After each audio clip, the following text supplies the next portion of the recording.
This is All India Radio Shillong, the Northeast News Bulletin read by Sandeepan Chakravarti. As India created history by administering more than 100 crore doses of vaccine against COVID-19, All India Radio salutes all the doctors, nurses, other frontline workers and all those who got vaccinated and made this possible. Even though the country has achieved this feat, we caution all listeners that the battle against COVID is not yet over. We appeal to our listeners to get fully vaccinated at the earliest and also help others get vaccinated. During the festival season, please follow these 3 simple steps. Wear a face mask, maintain 2 gaz ki duri for social distancing, focus on hand and face hygiene. For any COVID-related information and guidance, please contact National Helpline number 011-239-78046 and 1075. And the helpline for Meghalaya is 108 and 1070. And now the news in details. The biannual meeting of India's Border Security Force BSF and Bangladesh's Border Guard Bangladesh BGB, which ended in Shillong yesterday, resolved to maintain peace and tranquility along the Indo-Bangla border. The 3-day conference was hosted by Frontier Headquarters of the BSF. The conference is held biannually between the 2 border guarding forces to discuss issues related to smuggling of cattle, drugs, fake Indian currency note, contraband items, and to resolve matters having security bearing along the international border. The conference culminated yesterday with the signing of the joint record of discussion by leaders of both the delegations.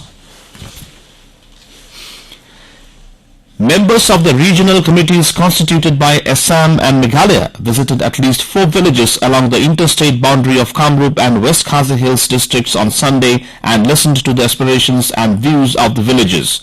This was the 4th joint inspection by the regional committees of the 2 neighboring states, led by Assam Border Area Development Minister Atul Bora and Meghalaya PHE Minister Renikton Lingdo Tongkha. Former Congress leader Dr Mukul Sangma and 11 MLAs who recently merged with the All India Trinamool Congress met Party Chief and West Bengal Chief Minister Mamata Banerjee in Kolkata yesterday. Senior leader Charles Kamrup was elected as the state party chief unopposed. In Manipur, 17 persons were confirmed as new COVID-19 positive cases yesterday. These cases were detected among the 1,216 samples tested for the virus, and the positive rate is 1.4%. 4 COVID-19 related death cases were also reported. None of the victims had taken COVID-19 vaccination. Meanwhile, 43 more COVID-19 patients were discharged from health centers after recovery. The recovery rate is 97.90%. The number of active COVID-19 cases is 655 in Manipur. Meghalaya registered the death due to COVID-19 related complications of 1 person who was not vaccinated and 17 new cases of infection yesterday.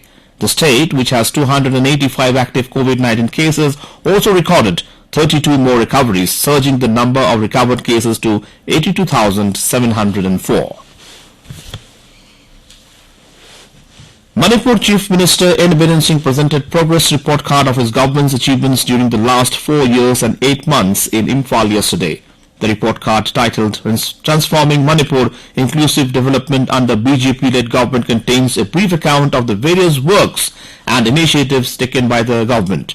Mr. Biren Singh said law and order situation had witnessed huge improvement, paving the way for progress and development works. The government introduced School Fagathansi mission and covered 60 schools under the mission, which increased 25% students' enrollment in government schools. Under the Jal Jeevan mission, the state government is committed to provide functional household tap connections to 4.5 lakh households by March 2022. Under Chief Minister's Health for All scheme launched recently, door-to-door health screening have been conducted across the state for primary health care and chronic disease management. As part of Swarnim Vijay Varsh. And with that, we end the Northeast News Bulletin from All India Radio Shillong. Have a nice day.